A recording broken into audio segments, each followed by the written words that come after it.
બોલો, વધેલા ભાતમાંથી આપણે જો આવો સરસ મજાનો નાસ્તો કરતા હોઈએ તો આ નાસ્તો તો બધાને બનાવવાનો મન થઈ જશે. ભાત તો ઘણી રીતના આપણે યુઝમાં લઈ લેતા હોઈએ છીએ, પણ આ વધેલા ભાતમાંથી ગરમા ગરમ ઉતરતા ઢોકળા ઘરના બધા લાઈનમાં બેસી જશે કે મારી થાળીમાં જલ્દી ક્યારે આવે. કારણ કે છે સ્પોન્ચી, પોચા, સોફ્ટ, જે ખાવાની આવે મજા ચટણી સાથે કે સોસ સાથે. બનાવજો જરૂર ગરમા ગરમ ઢોકળા.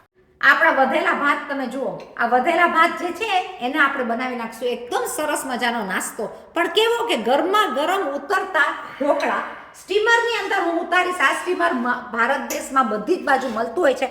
સ્ટીમર બહુ જ કામ આવતું હોય છે, કારણ કે આની અંદર આવે છે આવી 3 કે 4 ડીશું, જેમાં મુઠિયા થાય, ઢોકળા થાય, બધી જ વસ્તુ, ઈડલી થાય, એટલી બધી વસ્તુ થાય, તો સ્ટીમર બહુ કામનું હોય છે. હું પણ ભારત દેશમાંથી જ લાવેલી છું. આજે બનાવી નાખશું વધેલા ભાત.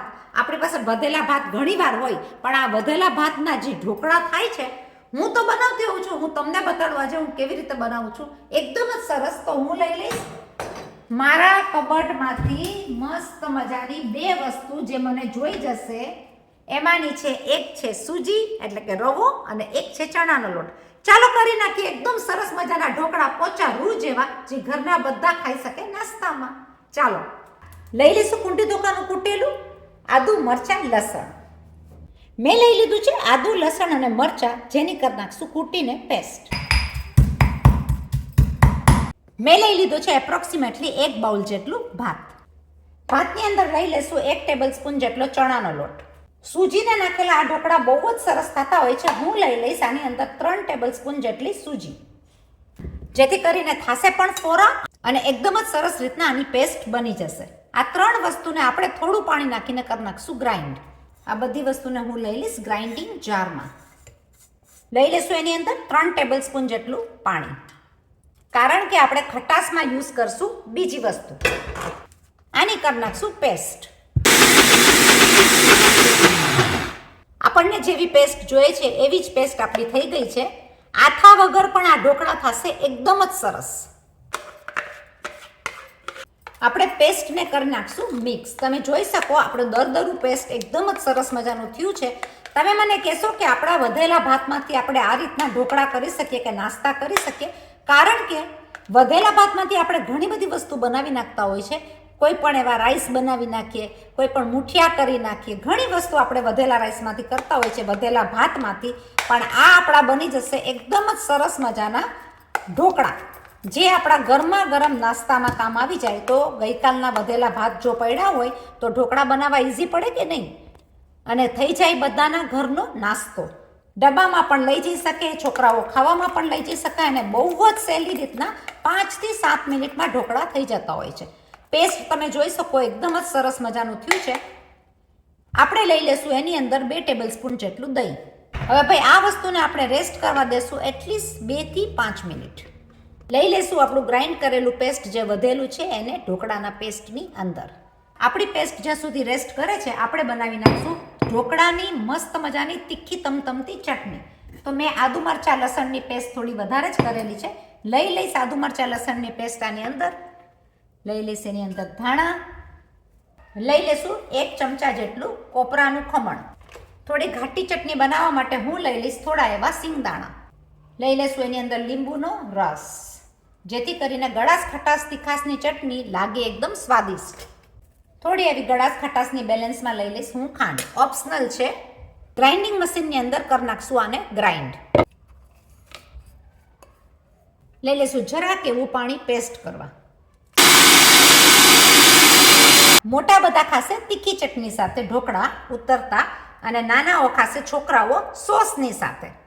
તો આપણી સોસ અને ચટણી બંને થઈ ગયા છે રેડી. ચલો ભાઈ, ચટણીઓ તો તૈયાર થઈ ગઈ. આપણે બનાવી નાખીએ સોફ્ટ મજાના ઢોકળા. સ્ટીમરની અંદર લઈ લઈશ 1 ગ્લાસ જેટલું પાણી. થોડું એવું લઈ લઈશ એની અંદર લીંબુ. લીંબુનો ભાગ નાખવાથી કાળું પણ નહીં પડે, અને એકદમ જ તપેલું રહેશે કે સ્ટીમર રહેશે ચોખ્ખું.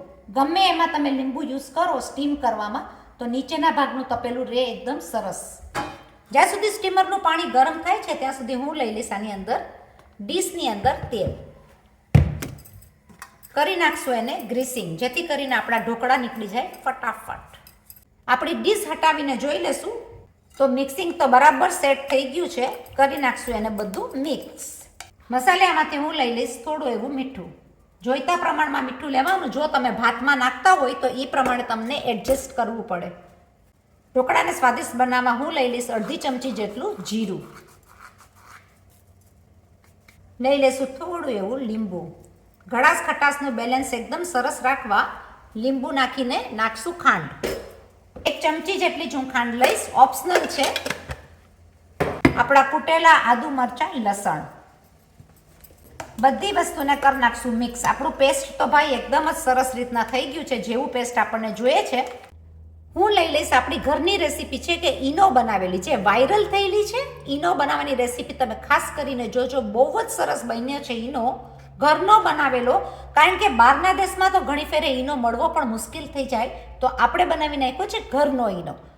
આપણે લઈ લઈશું અડધી ટીસ્પૂન જેટલું ઘરનો ઈનો. એની ઉપર લઈ લઈશું આપણે થોડું એવું સોફ્ટ બનાવવા માટે તેલ. કરી નાખશું આ બધી વસ્તુને મિક્સ. તમે જોઈ શકો આપણો આ ઈનો એકદમ જ સરસ છે. કલર જ આખો ચેન્જ થઈ ગયો, ફ્લફી પણ થઈ ગયો છે. આપણે એને ઢાળીને કરી નાખશું સ્ટીમ. લઈ લઈશું ઉપરથી થોડા એવા ધાણા. ઢાળી લેશું આપણા સ્ટીમરની અંદર. તમે ઢોકળાની થાળીને શણગારી શકો મરીથી અને મરચાની ભૂકીથી પણ.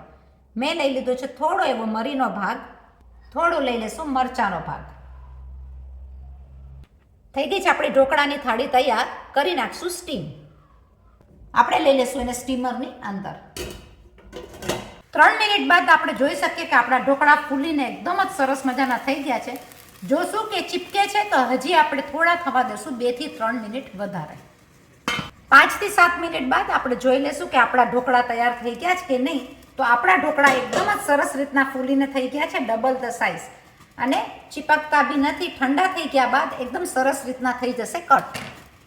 કરી નાખશું ગેસની ફ્લેમ બંધ. ઠંડા થતાની સાથે આ ઢોકળા એકદમ જ સરસ લાગતા હોય છે. તો ગરમ ગરમ તમે ઢોકળા ખાઓ કે ઠંડા કરીને વઘારીને ખાઓ. મારે ખાવાના છે ગરમા ગરમ. તો અમે લોકો લઈ લેશું તેલની સાથે ચટણી અને સોસ સાથે. આ ઢોકળા બહુ જ સરસ લાગતા હોય છે. ઠંડા થતાની સાથે આપણે લઈ લેશું એને બાઉલમાં. તમે જોઈ શકો એકદમ જ સોફ્ટ, મુલાયમ, બહુ સ્પોન્ચી ઢોકળા બહુ જ સરસ થતા હોય છે. બેક થઈને તૈયાર છે આપણા ઢોકળા.